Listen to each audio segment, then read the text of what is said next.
পূজারী, মূর্তি পূজারী সারা জীবন শিরিক করছে।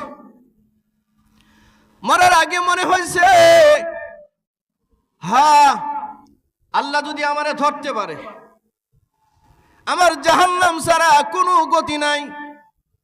তো মরার আগে তার সন্তানগুলোরে ডাকছে, ডেকে বলে, বাবা শোনো, আমি মরে গেলে আমার এই দেহটারে আগুন দিয়া পোড়ায়া ছাই করবা, ছাই কিচ্ছু যেন না থাকে। আমার দেহের পোড়ানো ছাইগুলো ভাগ করবা, ভাগ কয়েকটা ভাগ করবা।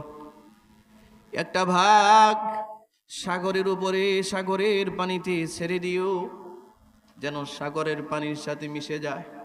অনেক অপরাধ করেছে, অনেক অনেক অপরাধী সে মূর্তি পূজা করছে, সারা জীবন শিরিক করছে। এই লোক বলেন, যখন মৃত্যু উপস্থিত হয়েছে, মৃত্যুর আগে তার বাচ্চাদেরকে, তার সন্তানদেরকে সে ওসিয়ত করে, আউসাবানি ফাইদা মাতা ফাহাদিকু, বাচ্চাদেরকে ওসিয়ত করে বলে, নসিহত করে বলে, শোনো, আমি মারা গেলে তোমরা আমাকে আগুন দিয়ে পোড়াইবা। সুম্মাজরু নিসফাহু ফিল বার, অর্ধেকটা তুমি স্থলভাগে ফেলে দিবা, আর ওয়ানিসফাহু ফিল বাহর, আর অর্ধেকটা সমুদ্রের মধ্যে আমার এই ছাইগুলো ভাসায়া দিও। ফাওয়াল্লাহি লাইন কাদারাল্লাহু আলাইহি, আল্লাহর কসম, যদি আল্লাহ আমারে ধরতে পারে, যদি আল্লাহ আমারে ধরতে পারে, তার ধারণা হলো তার পুরানো ছাইগুলো সাগরের পানিতে যদি ভেসে যায়, আল্লাহ মনে হয় তারে একত্রিত করতে পারবে না। আপনাদের কি ধারণা আল্লাহ একত্রিত করতে পারবে না? তার অর্ধেক পুরানো ছাই জমিনের মধ্যে ছিটায়া দিছে, পাহাড়ের উপরে ছেড়ে দিয়েছে। এই বিচ্ছিন্ন ছাইগুলো কি আল্লাহ একত্রিত করতে পারে না? এটা তার ধারণা, মনে হয় আল্লাহ পারবে না। আর যদি আল্লাহ করে ফেলে, সে বলেন, যদি একত্রিত করে ফেলে, লা ইউআযিবান্নাহু আযাবান লা ইউআযিবুহু আহাদাম মিনাল আলামিন, যদি আল্লাহ আমারে ধরেই ফেলে, এমন আযাব দিবে, এই জগতে এই আযাব আর কাউরে আল্লাহ দিবে না। সবচেয়ে বড় আযাবটাই আমাকে দিবে। ফালাম্মা মাতা, লোকটা মারা গেল, রাসূল বলেন, ফাআলু মা আমারাহুম ফাআমারাল্লাহুল বাহরা, সে যেমন ওসিয়ত করেছে তার সন্তানদেরকে, তার সন্তানরা তার ওসিয়ত মোতাবেক তার লাশটাকে পুড়াইয়া দিছে। অর্ধেক ছাই ভাগ করে সাগরে ভাসায়া দিছে, আর অর্ধেক ছাই ভাগ করে পাহাড়ের উপরে শূন্যে ছেড়ে দিয়েছে।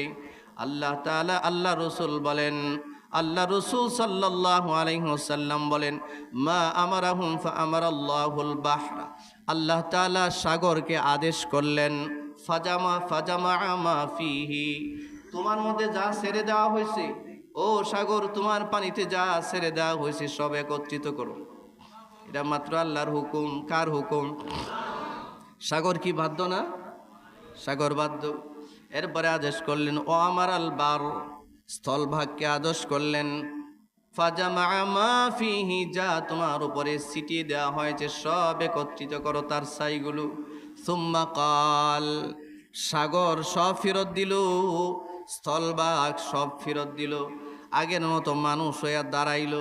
এবার আল্লাহ তারে বলেন, সুম্মা কাল লিমা ফাআলতা হাযা, ও বান্দা, কেন এমনটা করলি, এমন ওসিয়ত কেন করলে, যে তোমার পুরানো ছাই অর্ধেক সাগরে গেলে আর তোমারে আমি আর তোমার জীবিত করতে পারবো না, অর্ধেক ছাই স্থলভাগে ছেড়ে দিলে আর তোমারে আমি জীবিত করতে পারবো না।